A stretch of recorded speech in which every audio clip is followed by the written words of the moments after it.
लखनऊ था, हम खुद यूपी जाके ऑडिशन दिए थे क्योंकि बिहार में ऑडिशन सेंटर्स नहीं होते थे। हमको पता है कि बिहार से लोग आएंगे वहाँ पे, और हम खुल के चिल्ला के पूछे यहाँ बिहार से कौन कौन है भाई बताओ। विश्वास करो मेरा आदित्य, 1-2 हाथ उठा था। वहाँ पे कम से कम 1000 लोग बैठे हुए थे। किसी भी काल में राजा होता था जो कला को संजो पाता था।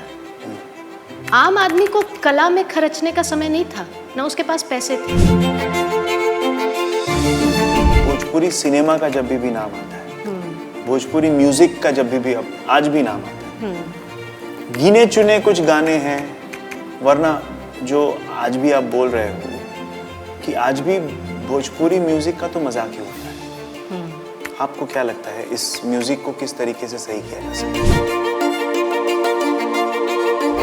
ऐसे समय में जो पावरफुल आर्टिस्ट्स हैं, जिनमें बात है, अगर वो डिसाइड कर ले तो गेम चेंज हो सकता है।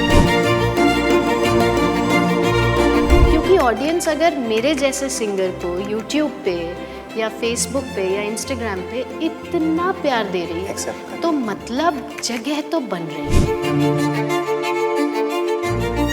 है मालिक तेरे बंदे हम, ऐसे हो हमारे करम, नेकी पर चले और बदी से डरे, ताकि हंसते हुए